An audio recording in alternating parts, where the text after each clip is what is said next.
Real people, real issues, real life. Talk Recovery Radio. Live from the heart of the downtown east side, it's Talk Recovery Radio with Giuseppe Ganci and Darren Gaylor on Vancouver's Co-op Radio, CFRO 100.5 FM. From the streets to the studio, bringing you addiction recovery stories from real people with lived experience and real experts on today's issues. Tune in live every Thursday, noon to 1. Powered by New West Recovery. Real people, real issues, real life. Talk Recovery Radio. And good afternoon, Vancouver. Hello, you're listening to Talk Recovery Radio. Here I am with my co-host, Mr. Darren Gaylor. Hi, Darren. Good afternoon, everybody. Good to see you. Hello, good to see you. And no, we're not live from the downtown east side, but we'll be replaying from the downtown east side. Studio is still closed due to COVID. Darren got another email from Kim. It doesn't look like the studio is opening anytime soon, so that's unfortunate. So if you're catching Talk Recovery Radio live right now, you're catching us on Facebook, and we're 1 week behind on 100.5 FM. We usually talk about a hot topic at the beginning of the show for those of our listeners that frequent the show, but we've got a lot of guests on today, so we want to get right into it. And I don't think we have enough time to talk about what's going on in the US right now with the elections and the killing of the Alberta gas line. So we're just going to leave that for another show. We're not going to talk about it. Thanks for listening, everybody. 7 years of shows, hundreds and hundreds and hundreds of guests. We appreciate all of them. And don't forget, we're on iTunes and Spotify and many other restreams. So if you want to catch us, you can get our podcasts. Go to our website, talkrecoveryradio.com. Darren, we've got some people not in the waiting room this time. They're actually already in the show. Who are we going to start off right on the bat talking recovery with today? Absolutely. We get to talk recovery with Tim Ryan and Jennifer Gimenez-Ryan. You guys are coming up from California. Thanks to be on the show today. Thanks for having us. Hi, thank you so much for having us on. I mean, background, Tim, you were known as A&E's dope man. You're a substance abuse interventionist. Jennifer, supermodel, actress, also substance abuse counselor.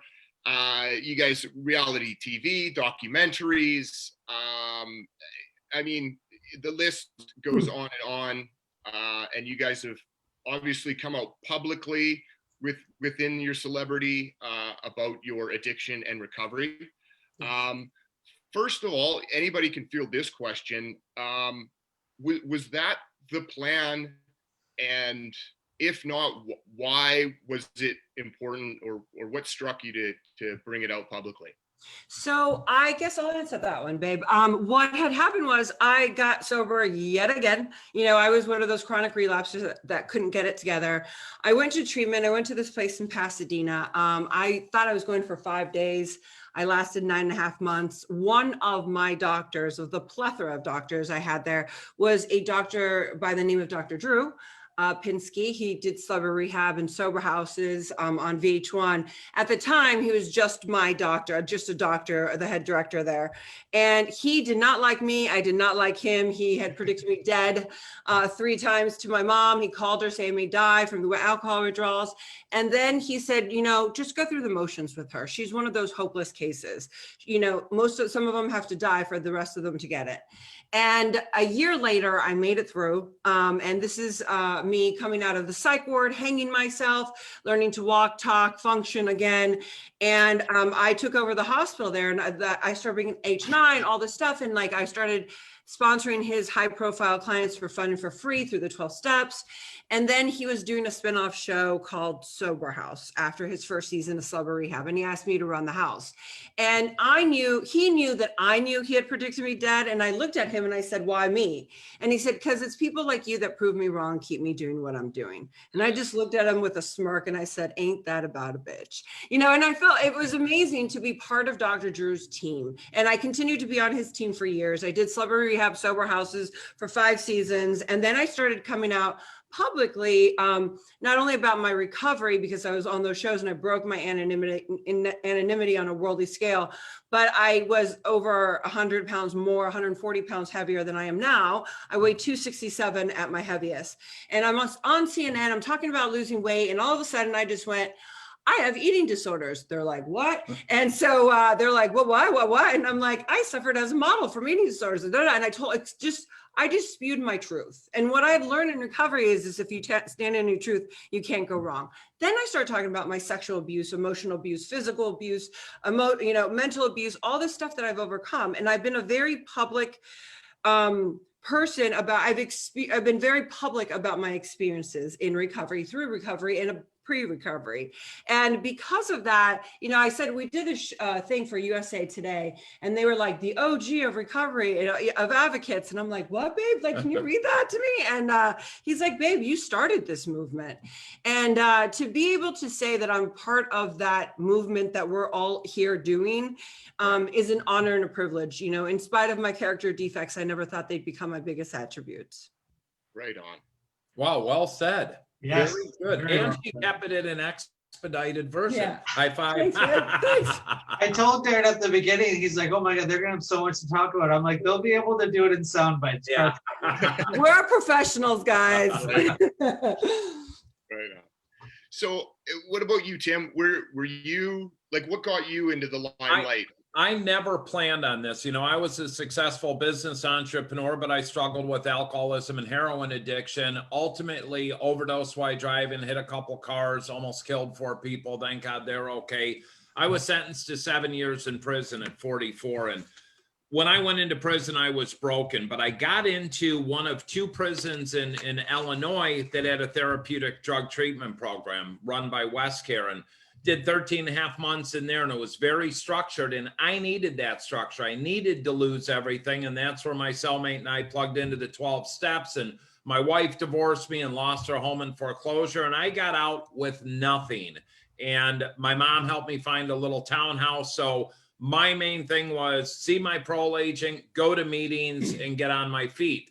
And I went back into the technology space, started some family support groups, set up a nonprofit, quit the technology world, stumbled into working into treatment. And then on my 21-month sobriety day, my 20-year-old son died from an accidental overdose. And, I went to a meeting that night, but it kind of laid the groundwork for what I do. And then, next thing I'm speaking all over, and I've got a documentary on A&E called Dope Man, A Day in the Life of What I Do. And I wrote a book called From Dope to Hope, and I'm a guest of the 2016 State of the Union address, and on all these TV shows, and Dr. Drew and Steve Harvey and the Doctor's TV show. And it just started going. I never planned to do any of this. Mm-hmm. God truly opened the doors, and I walked through them. And I look at my life now, a little bit over 8 years clean and sober, and fallen in love with Jennifer, and we were hooking up for business, and that went a whole different direction. But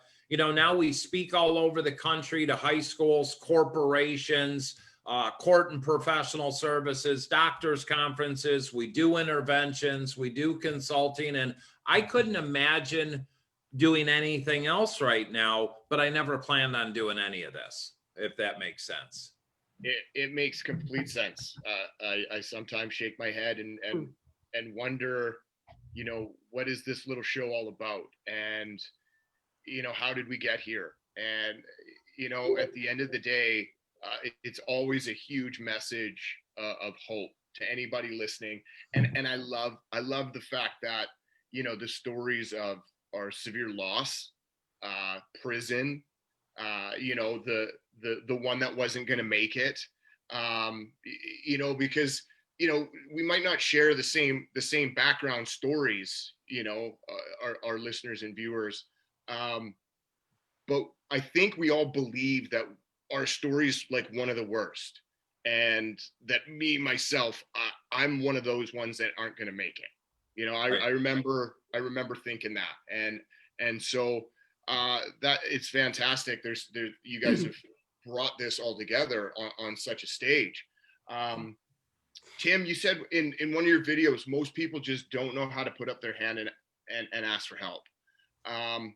is that it? Is that it right down in the family household, that it's just, nobody's asking for help beyond the obvious that, like, my family member's using, they're for sure a drug addict, but does that even matter that everybody's in the know if that individual's not asking for help? Well, the problem is a lot of people are in the know, but they co-sign the BS. They turn into the enablers, and they let the person live there, sleep there, eat there, come and go, steal stuff.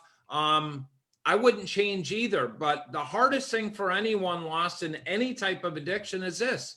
Hey, I need some help, because when Jennifer and I start working with the family and ultimately go in to do an intervention, 90% of the people do not want to go to treatment due to fear, whatever. I got the job, but 90% of the people, once they go to treatment, don't want to leave treatment because they finally have clarity. What's your insight on more of the family side? I feel that there's a few different factors. You have one that's like, the family member is like in denial.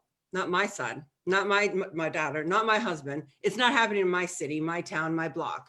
Then you have the, I don't know what to do. I don't know how to help them. And then you have the, they know they're used to this dance with them. I believe we all dance a dance, right? And they're used to this dance. And they don't, if that person, what happens, even though they really do love them, and want them, better, but if they get better, that means the person themselves, mom, dad, brother, sister, the enabler, needs to get better too. And they're not ready to face themselves. So you have different factors. I'm sorry, I think so too. And I don't necessarily think that everyone needs to go to treatment. I needed to. It saved my life, gave me structure. I'm a relapser. If your son or daughter or husband or wife or if some family member has relapsed more than a few times, chances are they need to go to treatment. Yeah. I really believe that on that level, but not everyone has to. So, as I hear you speak, it just reassures some of what we believe on this show and talk about a lot. We're never going to get over the US addiction crisis or the Canadian addiction crisis, because we're all trying to figure out how to save someone's life with an acute health intervention such as naloxone, which is, a miracle that it's available.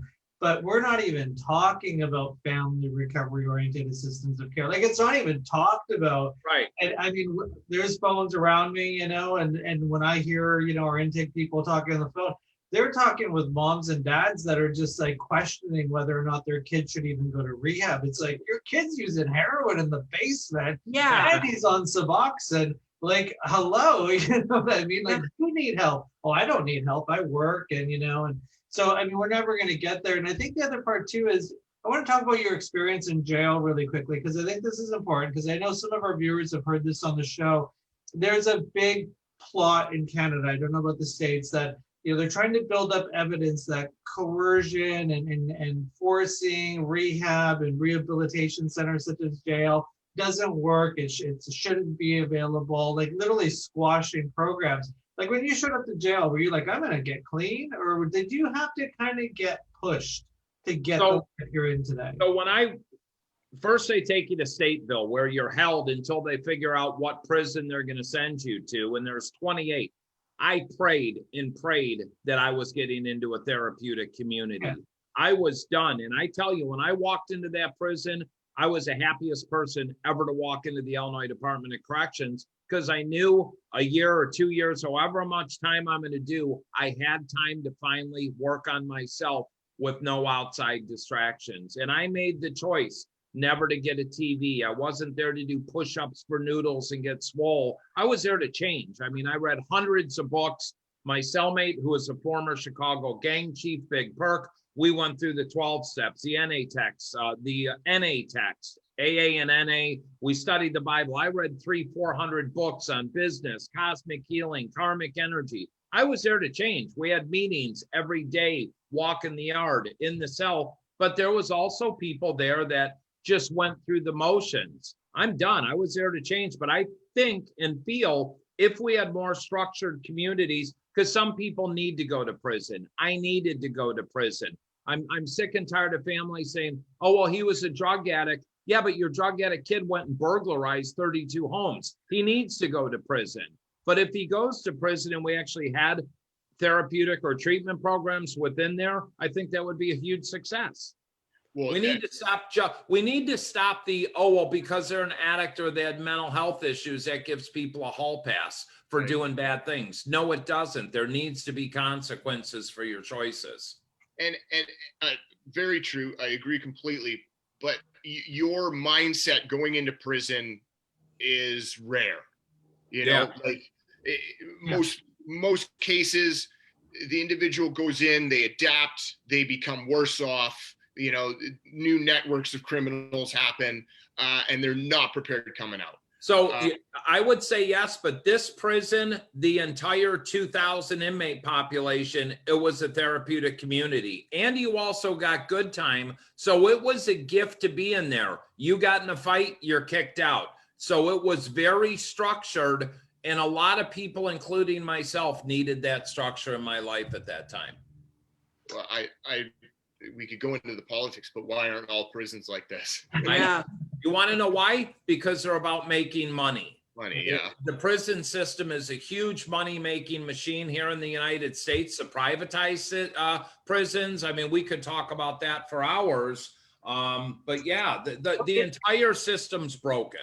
I mean, what they did there was inspire. And I think that's also what the treatment industry does. It inspires people. I mean, you can't just treat addiction with a pill. I wish you could. Like, I really wish I could take 20 pills a day to treat my addiction. You know what I mean? I wish I could. Right. But it's this conversation of, you know, community and connection, whether it's in jail, whether it's treatment, whether it's in a mutual support group. And I don't mean you have to go to AA. You can go to SMART, you can go to Lifeway, you can go to church, you can go wherever you want to get that community. But you know, and I just had a meeting with our Minister of Health a couple of days ago, and we talked about recovery messaging. I mean, you're telling everybody, don't use alone and go on safe supply. And it's like, you need to change some of that messaging, because you're not even telling anybody, hey, connect and do, you know, like try this, like recovery works and so forth. Like, it is possible to stop using. It's almost like we're going back to the days, you know, in the NA text, they say the lie is dead. It's almost like the lie is becoming true again. You're just going to be a heroin addict, so take these legal,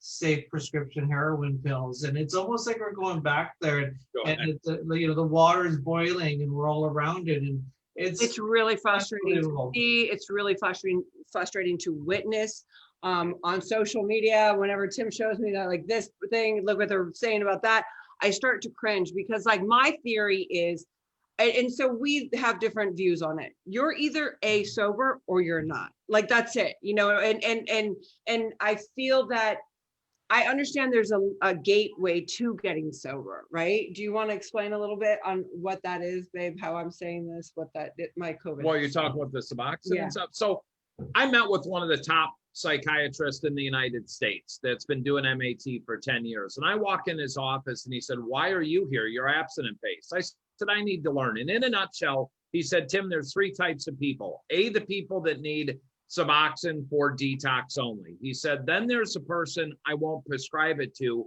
because they're going to misuse it and abuse it." He said, "But then there's the percentage, if they're going to work with me weekly as a psychiatrist, work with the therapist weekly, work some type of recovery program, and do not abuse any other mind-altering substance, including alcohol, then we've got a ticket for success, and I'll keep them on 12 to 24 months and wean them down." But he said that's such a small percentage. What's happened today is it's turned into, here, take a pill. Where's the therapy? Where's the recovery? There is none. Then you're trading one addiction for another. Then you have. Go ahead, but everyone's being treated like carte blanche. It's just like, here you go, one model. You know, we're trying to create a strategy where if you're going to do medication-assisted treatment, let's support you, but let's build your recovery capital. Like, let's have a conversation about how is this affecting your life and your total health outcomes. We've got 16-year-old kids showing up at our youth program on so much Suboxone that you're like, this physician should get arrested. Yeah. I mean, and then you have this new day era that we're in with COVID world, right? And they were giving people a month's worth of their medications, like Suboxone and methadone or whatever.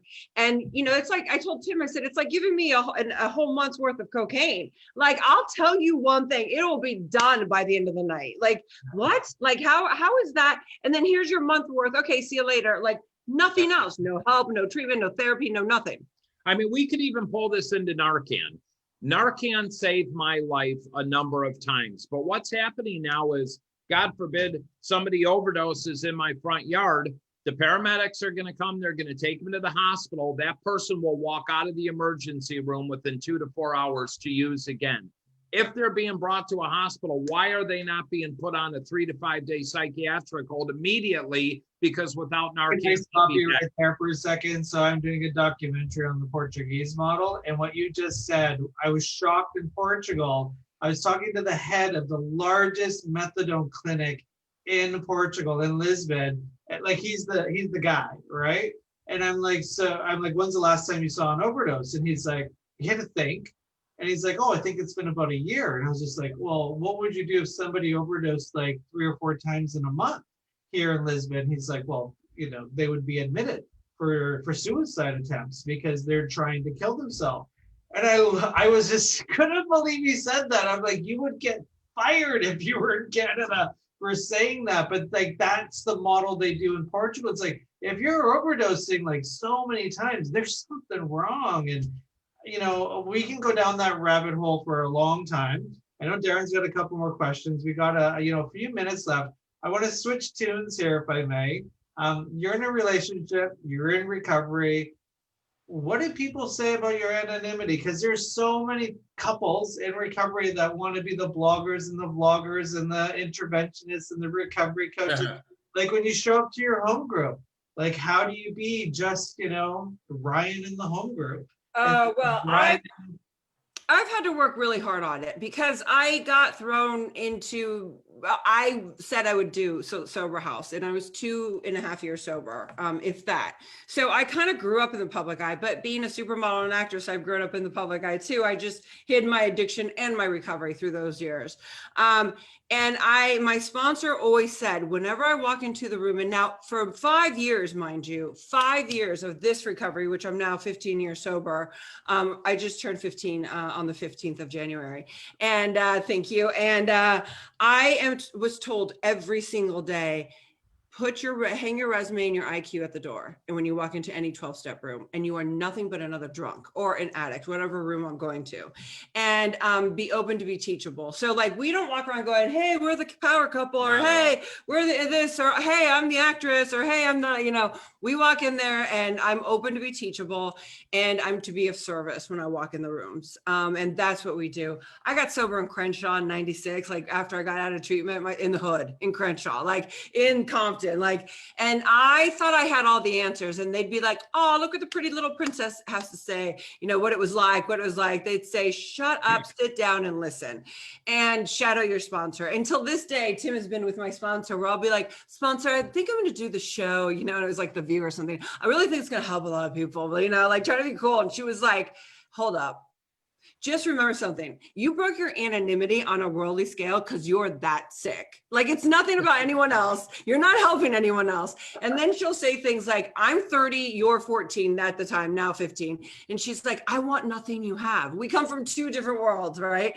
So when we walk in the rooms, like Tim comes from the same kind of, I call it the OG style, like, big book. Like, it's about like being grounded and planted, What we do for a living is different than who we are as people. People get it twisted.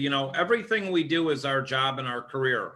Our 12-step base and therapy and things like that, that's our recovery. And that's the most important thing. And everything else we do comes due to the foundation we have built. I mean, but some of the people we go to meetings with are a lot more famous than we are, and they're just average people. So, I just am there to carry a message and help the newcomer walking in the door. And it has to be that to identify as, a humble member of a program. But I wonder, because I've seen, interviews that go deeply into the backstory of certain celebrities, like a Jamie Lee Curtis, I remember speaking out, and I was just inspired by her message. And you hear tidbits, the Brad Pitts got sober and this, that, and the other thing. It's pretty important, that we sort of, see these people that have that status, become human and do it as well. But at the same time, they need and should have a respected anonymity. But it's almost like, do you have a sense of a higher purpose being on the stage publicly to share your story? So my thing was, we didn't know what that would entail. Like when we did all this stuff, we had no idea that tens of thousands of people would reach out to me via Facebook or whatever. I mean, VH1, Dr. Drew, none of us knew that they were like, oh my God, that's me, that's my daughter, that's my, thank you for talking about it. I never talked about it. I just had this conversation. And I was like, okay, like, how do I respond to this? Like, I don't work for treatment or in treatment. Like, what do I do? And I was new, but I think ultimately it helps me feel humanized. And I hope that it's helping someone else feel humanized that's watching or listening, because it goes like this in many ways for me. You talked about it a little while ago. Oh, I've gotten really down and out. Some people go, that might not be my story. I haven't hit bottom. Oh, I still have a job. Oh, bottom, no one knows I am doing this. Or some people may be like, I don't know how to get out of this closet. I'm in the closet doing drugs. Needles are hanging out of my arm. I don't know. What do I do? Right? Like it's either, it could be either or the other one. And I've been both, not the needle part, but like I've been the girl that couldn't get out of the closet. I'm also the girl that never thought like, I wasn't like you, I'm different, and I'm the same. And what it is pain universally. Our emotions are the same. Sad is sad, happy is happy, and pain is pain. So if you are struggling and you feel like you're the only person and no one else would understand, it's not true. We get it. Yeah. Tim, I want to go back and ask a question. What was your son's name? My son's name was Nicholas. Nicholas. Sorry for your loss. Thank you. We have, I've spoken with countless of parents, with the resources for any type of, treatment or recovery, but just an utter powerlessness. They can't get them to agree or to ask for help, to put their hand up. And they're just afraid they're going to die. That, the worst case scenario. There's this conflict of doing absolutely anything to keep your kid alive, whether it's Suboxone or all the harm reduction, just to keep your kid alive. And yet that's not, the answer to what they truly have, in their dreams for their child. What would you have done differently? Great question. So my son and I used to get high together. We started to, but he had been to treatment 6 times and I was always advocating to getting him in, but I sent him locally to the same program 5 times and another one time. I always had great insurance. If I would have known what I know now, my son would have been on a plane to California or South Florida in a New York minute to go do a 90 to 120 day program, because he's doing 3-4 weeks out the door. There's so much I would have done different, but I didn't know what I didn't know. I would have told the neighbors, hey, Nick's getting out of treatment again. Keep an eye on him while I'm in Chicago working if those kids are coming over. I would have talked about it more. I wouldn't have kept this little secret. Of course, I'm getting high too, but I would have told the whole damn world. I would have told the masses. At one point, you and Nick were getting high together. At one point, no. But, and then when I got out of prison, I was doing everything I could to help him again. And he got out of treatment for the 6th time. And 30 days later, he's back in jail. And once he got out, I called him 5 days out of jail. And I said, Nick, come to my house and at least get some Narcan. And he's like, Dad, I'm not doing that. 2 days later, he was dead. So, but what I had to do, he started 2 bags of heroin, native-bar Xanax, and his friends knew he was overdosing. They left him on the sofa, went in the basement, did more drugs, came up an hour later, he was dead. If they would have had Narcan, he could be alive if they would have called 911. So I've had to take those learning lessons, and these are things we speak about today, and we educate. It's all about education. Too many parents listen to the wrong people that don't have the knowledge or expertise, or they go to Google and type something in and send their kid there. Reach out to you guys, reach out to us. I have a mother right now that we were talking to a half an hour ago. I gave her 3 treatment referrals. We don't work for a treatment center. Her kid's gonna die. She said, I got him on a plane. He's going to this program. She said, but his lawyer's really mad because he has court next week. I said, you can have a letter sent to the court. She said, Tim, if I wait a week, my son's gonna be dead. You know, and these are the things. Oh, well, you've got court for a simple possession charge. Send him to treatment, deal with the repercussions later. Right on. So no coming back from death. Any means necessary, by threat, by force, you know, and did you, or, you know, by your sponsor or by your support group, did you have, you know, ideas of like preparing yourself for the worst? Was that part of the conversation? Absolutely. I mean, I knew Nick could die. I mean, he had overdosed 8 times. I mean, I found him dead twice. So, but you don't expect it until you're sitting there in the hospital at 7 a.m. staring over your 20-year-old son's ice cold body. Yeah, then reality sets in. But I went to a meeting that night, and I'm not God. He knew what to do. He chose not to. I blame the disease of addiction. It's as simple as that. Yeah, I just to not stay in denial of that, you know, possibility or potential. Yeah. I mean, I can't tell you how many friends Jennifer's worked with, tried to help, that are all dead, and big name people that all of you know. And she keeps pushing on. Why is she here 15 years? Because she has a foundation, she works a program, she does outside therapy, and has all these other tools she puts in her toolbox. And she taught me the greatest word in the world. No, I can't do that. Self-care is more important. No, you need to spend time with me, your wife. No, Tim, you're not going to talk down to me that way. Okay. You know, but it's good, right?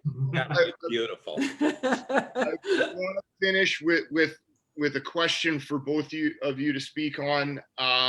Also, I want to remind our listeners and viewers to just go to dopetohope.com.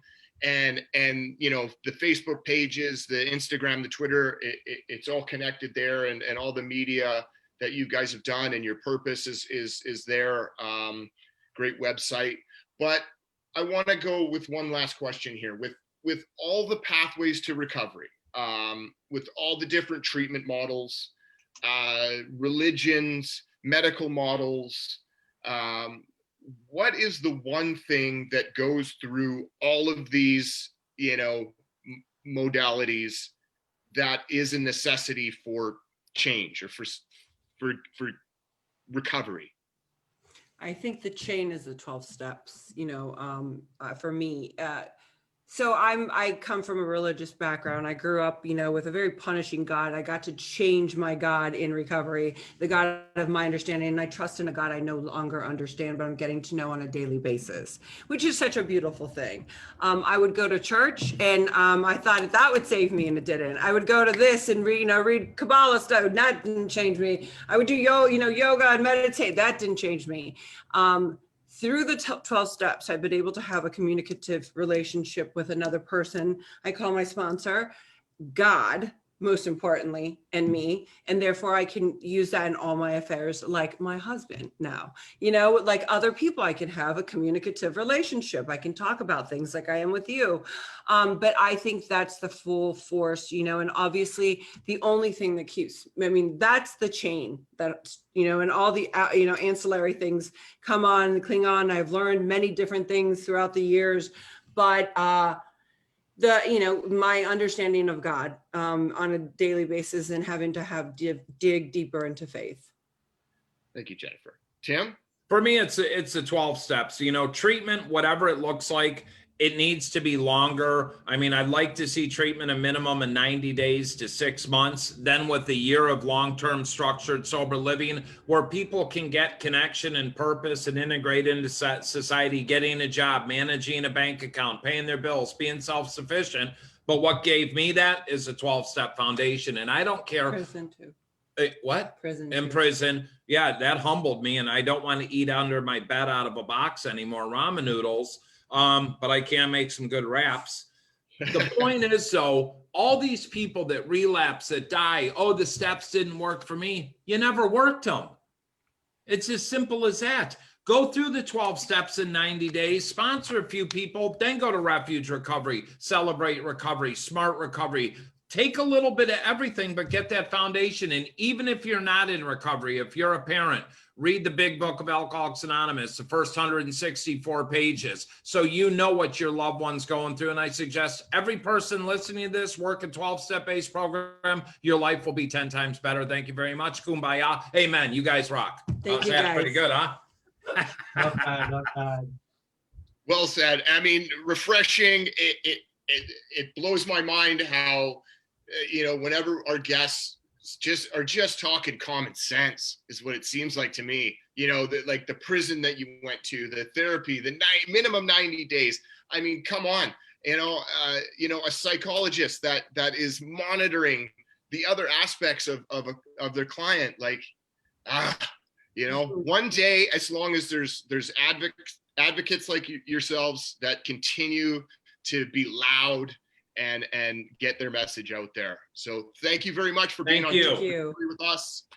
All the best, you guys. Thanks, guys. Thank you so much. Have an amazing Awesome. 2021. We'll talk. We'll have to bring you back to the show. Thanks for being on the show. Please do. Appreciate it. Thank you. Bye-bye. Hello. And you're listening to Talk Recovery Radio on Vancouver Co-op Radio, CFRO 100.5 FM. And you're also catching us probably on Facebook Live if you're watching us live right now. So we appreciate that. And Talk Recovery Radio is powered by New West Recovery. Okay, we're getting into our second half of the show. And welcome to the show, Neil and Mr. Neil Pola. You're an author of 11 best-selling books. Very impressive. Fiction and nonfiction. And you're on the show today to talk about one of your books. You can talk about the others if you want to, but we kind of want to focus on the one called Pothead. And thank you very much for being on the show, Neil. Hey, thanks for your interest. Excellent. Yeah, so you're in LA as well. And, no, I'm in Austin. I live in Austin, Texas. Oh, you're in Austin, Texas. Okay, yes. I had LA, but okay, Austin, Texas. So you're not in Canada. We're in Canada. We're weed is legal. Weed is organic. Weed is church. Weed is everywhere. They're starting to change the smoking signs to be a cigarette and a pot leaf kind of everywhere in the city. And you know what? I haven't smoked weed in a really long time. When I was young, I did. Have a youth program where we work. This is part of a treatment center as well. And a lot of kids coming in drug-induced psychosis, and their only drug is weed. You put that on Facebook, you'll get like inundated with slammed, there's no evidence. Well, he's 15, he's in drug-induced psychosis, and and his mom's paying for treatment because the government doesn't. You're a marijuana addict. Yeah. I was a daily marijuana user for almost a quarter of a century. And as the years went on, I started using it more and more often and in stronger and stronger forms. And in addition to that, weed became increasingly prevalent in our culture and increasingly more legal and easier to get and more concentrated and stronger and, in some ways more dangerous, especially to someone with an addictive personality. And I latched on to marijuana, and it gradually just wore me down and sort of drove me crazy. And so a little more than 3 years ago, I quit. And my life's a lot better for it, I have to say. So when someone says, hey, it's organic, it's medicine, what do you say to that? Like, just it's just alcohol. Why stop drinking? It's just weed. There's a big group of individuals that think marijuana is not addictive. Right. Well, they're wrong. There's no question about it. And it's not addictive to everyone, but either is alcohol. I still drink occasionally. I have a glass of wine or a beer or scotch or whatever. I drink in moderation because I know that addiction is real for me. But but marijuana is the same way. I envy the person who can just have a smoke a joint at a party once a month. Well, anyone who goes to a party, I envy it all, because I don't think any of us have been to a party in a long time. But you know, I envy someone who can be like, oh yeah, I went for a hike and took an edible and it was great, and then I didn't do it again for another 6 weeks. That would be perfect, you know, to have that sort of mentality toward marijuana, because, you know, people don't do it because it's not fun. But for some people, it is highly addictive, and it also, like you said, it can create psychotic reactions to people, and some people have this thing called, I think it's cannabinoid hyperemesis syndrome, where they lose weight, they have uncontrollable vomiting, and they have chills, and only hot showers can help them. And, you know, I'd like to see the people who are saying that it's of the earth and it's a health food try to explain that away. You know, there's no question that for people who have, you know, certain medical conditions or chronic pain, that certain kinds of strains can help. And, you know, there's a difference between CBD and THC. We know all of that. But there's no question that it's addictive. And I don't see why people are so defensive. I guess they're defensive of it because weed being illegal was the source of misery for so many people for so many years. You know, millions of people ended up in jail because they were, you know, doing something that should have been legal and should have been a consensual, you know, a consensual activity. So what is, for, like, I understand addiction and the need to, like, say I'm an addict to this substance and I need to stop. For someone out there that, you know, hasn't had that experience of not being able to stop, why do you consider yourself a marijuana addict compared to just some guy who stopped using? Like, why do you got to say it's an addiction? Like, okay, you don't smoke it anymore. So you know, help the person understand that piece, because since we're still drinking and so forth. Yeah, I mean, I was using marijuana to sort of mask personal flaws, I guess, for lack of a better term. I was using it as an escape from responsibilities, from emotional realities, to some extent from my marriage and my responsibilities as a father. I certainly used it as as a substitute for professionalism in my work. And yeah, like you said, I've written a lot of books, and I've had a successful career as a writer, but I have a feeling that I would have been even more successful if I hadn't been bombed out on drugs for 20 years plus. And, you know, addiction isn't just about the substance. I mean, sometimes some substances are so addictive that it just kind of takes over. But, you know, in the case of something like marijuana, I was using it as an escape from problems, and the addiction really ramped up. My mother died very suddenly in March of 2017, and then I went on a huge 8-month binge, which culminated in me finally quitting after I was almost arrested and had essentially a public meltdown at Dodger Stadium in Los Angeles. It was really embarrassing. And you know, I behaved in a way that I couldn't behave that way in public anymore. It was no longer tenable. It was embarrassing. And so you know, I hope that spells it out a little bit. You know, it totally does. Yeah. You know, because I you know, whatever. I tried cocaine a couple of times in my life because I was at a party and people were doing it, but then I didn't just keep. You're at Tony Montana's house. Going to where? Isn't that Tony Montana's background? Yeah, it is. It is. I like the ironic Zoom background. Right on. I have a lot of different sitcoms that I deploy sometimes as well. You end up needing to stop when you need to stop. And if it's weed, it's weed. If it's you know, fentanyl, it's fentanyl. If it's, you know, wine, it's wine. And it's unfortunate that we've got these visions of, you know, unless you lose everything, you should stop. I mean, we try to inspire people like, don't lose it, you know, keep it and stop. Yeah, you know, and then you got movies on Netflix. You know, I just kind of glanced at it the other day, you know, with Snoop Dogg and the jazz singers. And if it wasn't for weed, you know, weed was what made jazz music, and it made them creative. And just this romanticizing And, I'm kind of like, well, maybe for you, but there should be a disclaimer in there that, some of you might end up just, not being creative. And I think we romanticize weed so much because Yeah. you yourself, you're creative, and you just said, maybe if I wasn't high, I would be even more creative. So do you feel, so this is a big issue for relapse. People feel less than. They feel like, well, look at these guys. They're smoking weed and they're rocking it out and they're doing great.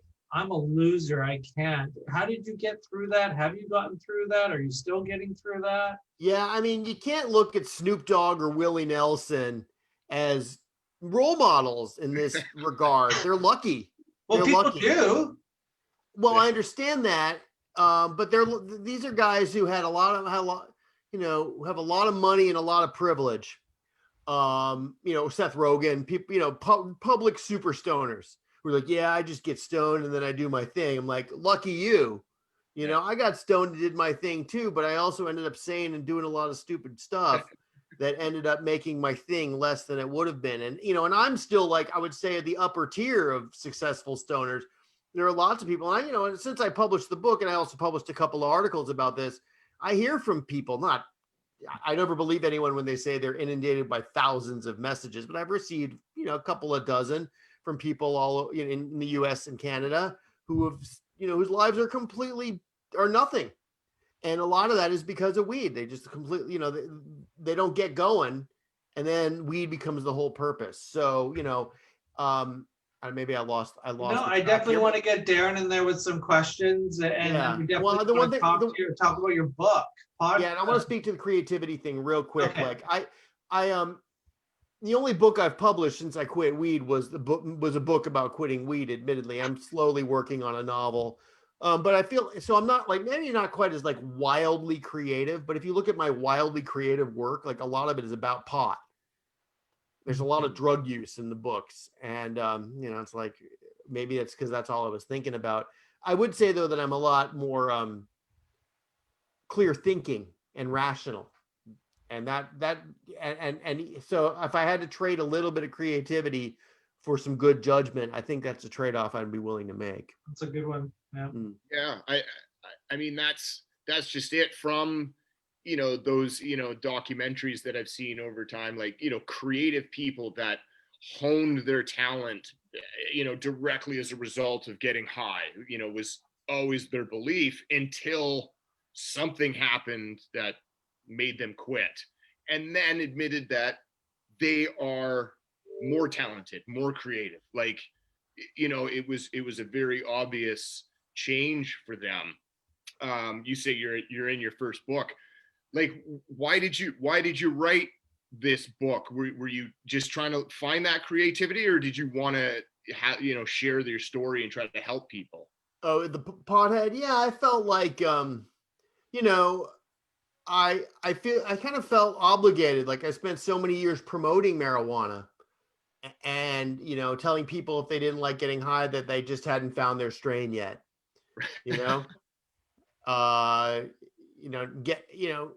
indoctrinating people into the cult of weed basically, and being a cheerleader for it. And it wasn't even for political reasons. If my whole thing was, I wasn't ever advocating the war on drugs, but I wouldn't exactly say I was fighting, to reduce prison sentences or give clemency to people. I really just cared about getting high. So, I felt some kind of obligation to sort of make amends, as they say in 12 steps, to get the story out there and, do it in my own way and writing in my own style and talk about my own experiences, but to sort of provide an example for people of someone who will admit that marijuana is addictive and is willing to get sober and hopefully to stay sober. I appreciate that. I mean, essentially saying, I was wrong, for a while. And I misguided other people. I mean, I could just imagine the Seth Rogens saying, I'm not smoking dope anymore. There goes their identity as who they are in celebrity. And, so did you really fear that? Do you had a fan base over the time with your previous books that you thought you might lose? I had I had a small fan base. I mean, but I think that people have sort of traveled along the path. People have been for the most part, have been very supportive of my decision to get sober. There occasionally someone will pop in and say it's not addictive, or Yeah. you sound stressed out about this or that. You should get high again. People will be assholes about it.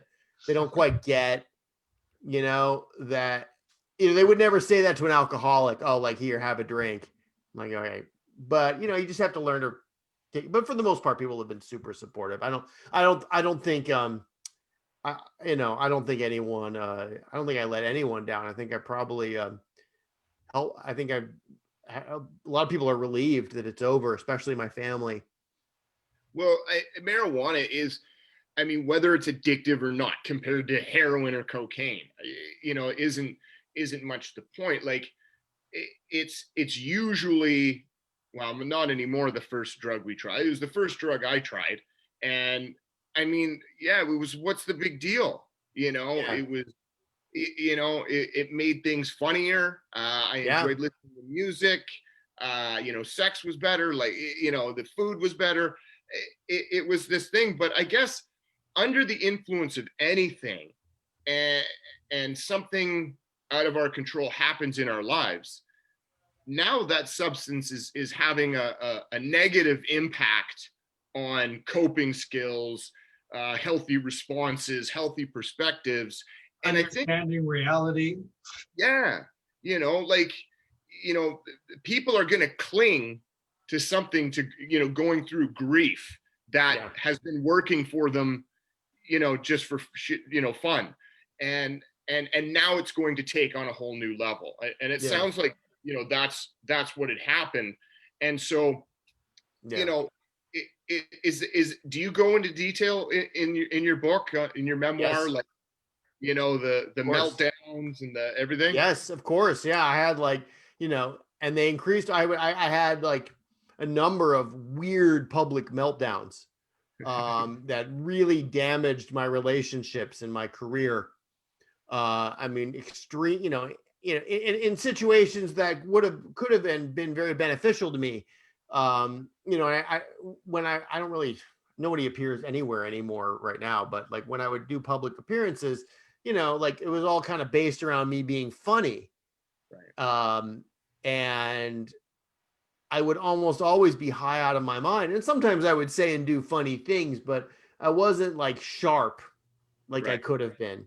And I would sometimes just, I would insult people. I would take off my pants, dump shit on my head, dump shit We're on all other laughing people. because we've all done the same kind of thing. So we should be like, like, oh, that's slurs. horrible. Oh, are you okay? Oh, I'm sorry you went through that. But we just can't. We have to laugh about it because we've all done stupid shit when we got, high. Fucked up, and yeah. so forth. Messed up. Excuse me. I don't know what no swearing. Yeah, radio. I don't know what the FCC laws are in there in Canada. No swearing. Okay, no swearing. Sorry. Well, we got a few minutes left. You do drink, and you do unprogrammed abstinence. So there is, this big conversation out there. No mind altering, no drugs at all. No. So how do you live?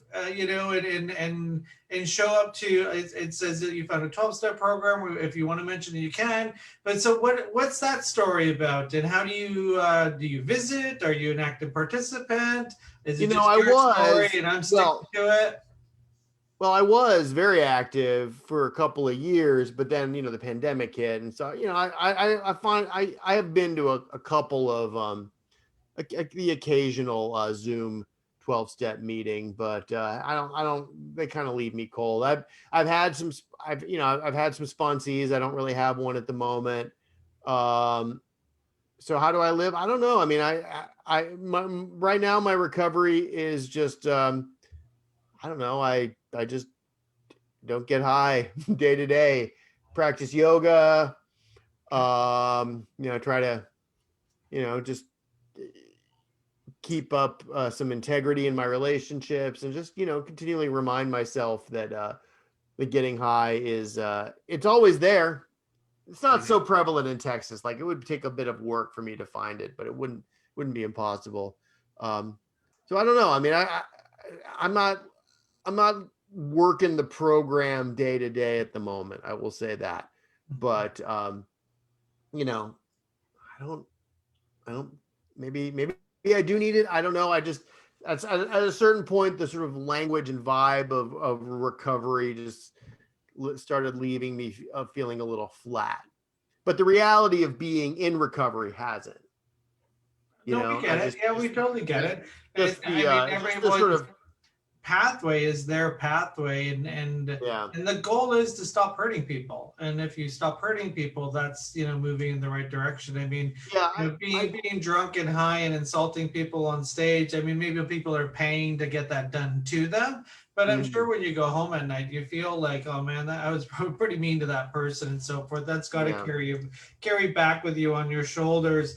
The website is neilpollack.com, nealpollack.com, and all the information about what you do and your books and how to get the book. It's also on our Facebook page. You can scroll and get it through there as well. Pothead, and it's a memoir. Mhm. And self-help too. Like, is it to encourage Yeah, people well, to get off the pot?